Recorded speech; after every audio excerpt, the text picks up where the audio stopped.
Hello, this is the Teen Tech, and I'm your host, Matthew Abel. Today we're doing a $500 gaming PC. This is going to be a really powerful PC that'll be able to play all your indie titles, basically any older game you throw at it, and even a lot of newer games. Well, some, very graphics and CPU intense games such as Metro Last Light or Crisis 3. They're playable on the system, but you are going to have to put them on low or maybe medium settings, and you are going to have some loss in frames per second. You're talking about 30, 25. By no means is this some, monster machine, but for $500, you're really packing a punch. This is the same price as an Xbox One. In my opinion, it has way more value. I believe you can play just as many games and really just as good at games with just as good quality, and you get all the great things about PC gaming and all the great productivity and just general usage you get from a computer in general. And if this is a little too expensive for your budget right now, I have a $350 and $250 PC build video on my channel right now. I'm probably going to be coming out soon with a $750 PC build or maybe a $600. I'm not really quite sure yet. The $600 and $750 ones will most likely have an Intel processor, just like this one. My $250 and $350 one had AMD processors, so if you're really a big AMD fanboy or an Intel fanboy, you've been forewarned. I'll be getting everything today from Micro Center, and that's for two reasons. Whenever I'm buying computer parts, I always try and buy brick and mortar because you really save on shipping. I don't want to give you, oh, here's a $500 PC build. Oh, we have to pay an extra $50 for shipping. Because then suddenly it becomes, more than $500, and you kind of lose the point of being on a budget. Also, I just like Micro Center in general. They have a pretty easy to use website. I like their stores. They're pretty competitive pricing.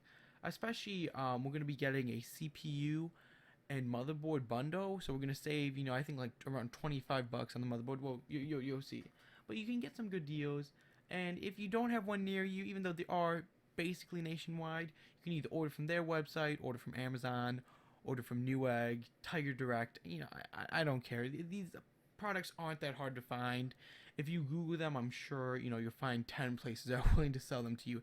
It's just about finding what's the best bang for your buck. And I think in general, going to a brick and mortar store is, but if you don't have a Micro Center near you or another store like it, well, then you're going to have to order online. All right, let's just jump right in. First, we're going to go to the CPU we will be using.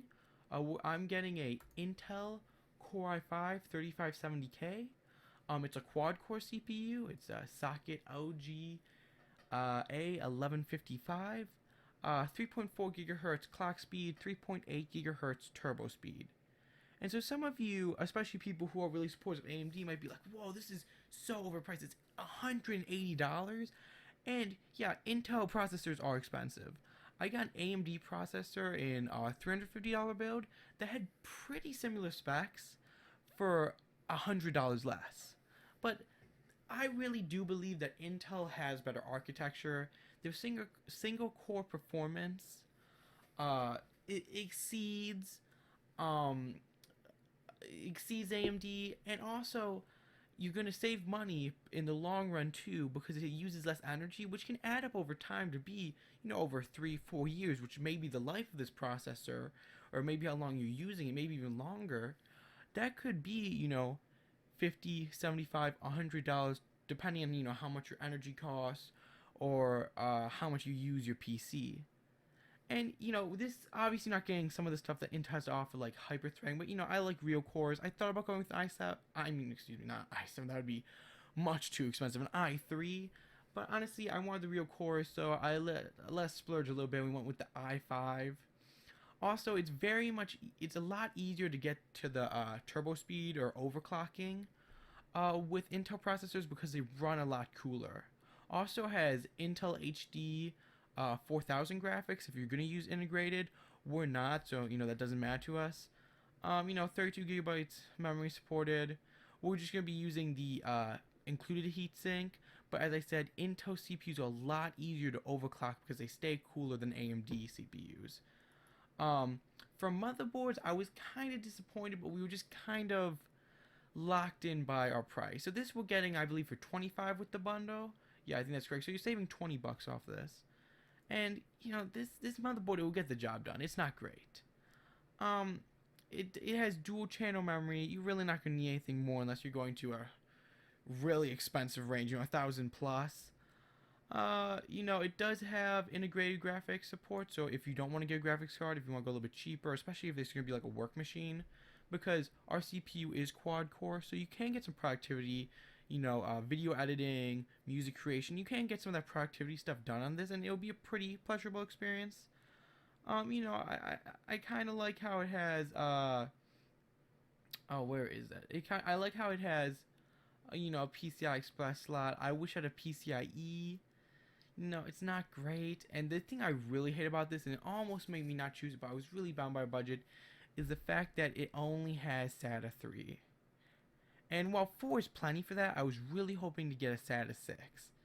Because, our hard drive, which I'll hop to that right now, our Western Digital mainstream 1TB 7200 RPM will be able to utilize SATA 6 ports. And while obviously not like, if you had an SSD, you really have to get a motherboard with a SATA 6 port, or else you're just throwing money out the window. I would have loved to get an SSD for this build, but obviously with the motherboard and just with our general price range, we're going to be able to afford one. So you're not going to see that much of a hit to performance with this hard drive, but I was a little disappointed. But no, onto the hard drive. This is just a Western Digital. Nothing much happening here. Western Digital is pretty standard, pretty solid choice. Terabyte, be able to throw your games, music, movies on this. Even maybe some videos if you want to do some editing or whatnot. 7200 RPM, even though we're not going to be able to fully utilize that because we only have SATA 3. But, it's fine. 3.5 inch will fit in your normal bay. Nothing much happening here. RAM, I was also disappointed that we were kind of restricted to how much I could get by the price. I'm just getting 1333 speed, 2x2, so 2 sticks of 2GB RAM.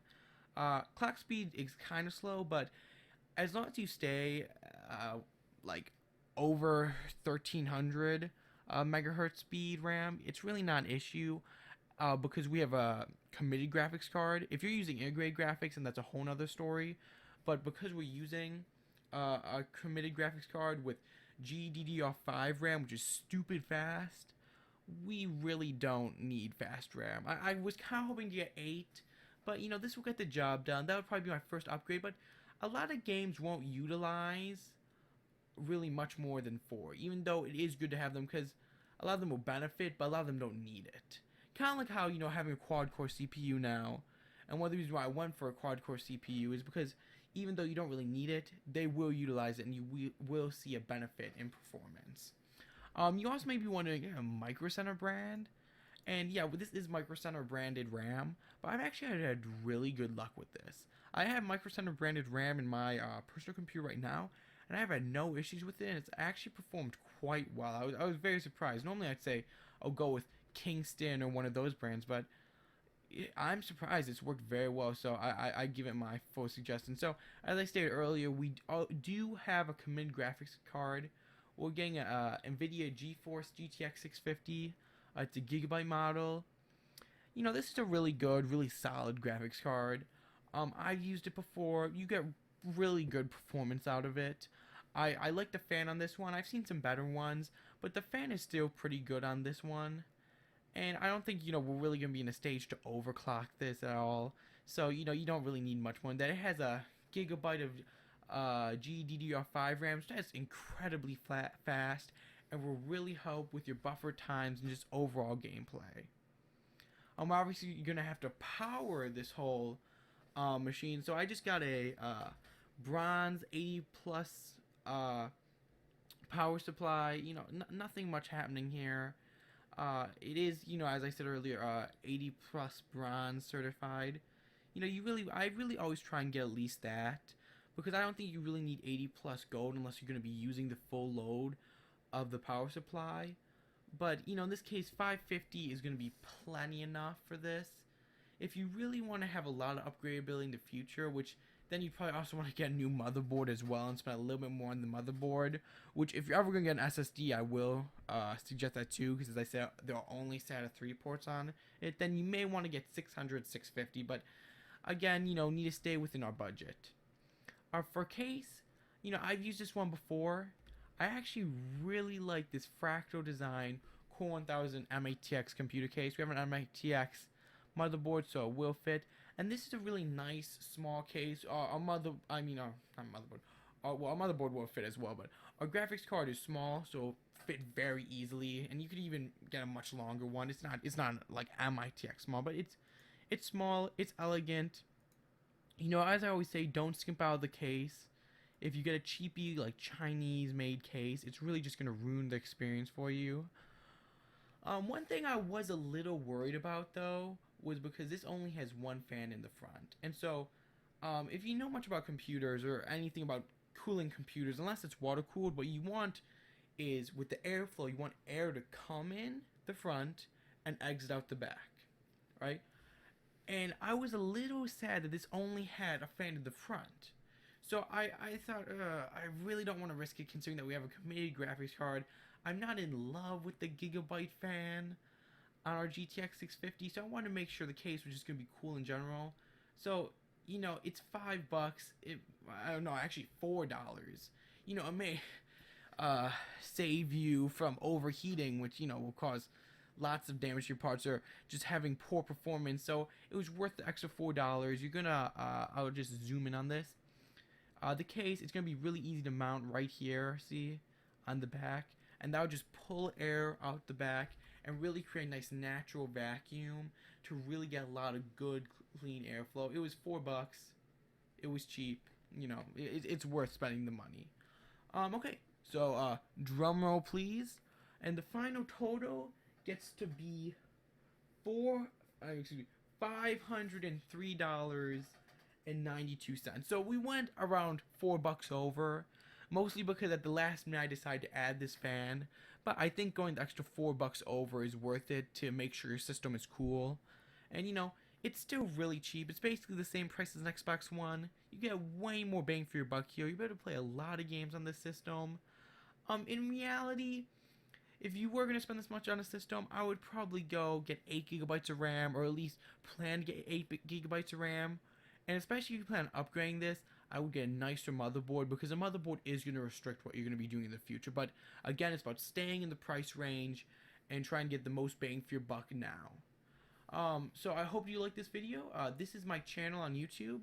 I am new, so I really hope if you liked my videos, shared my videos, subscribe to my channel. Obviously I'm not going to threaten you like some of the other channels. I'm going to come to your house and get you on this, but it would really help me. I'm trying just to start out here. So thank you. And this has been Matt Abel from the Teen Tech. Thank you.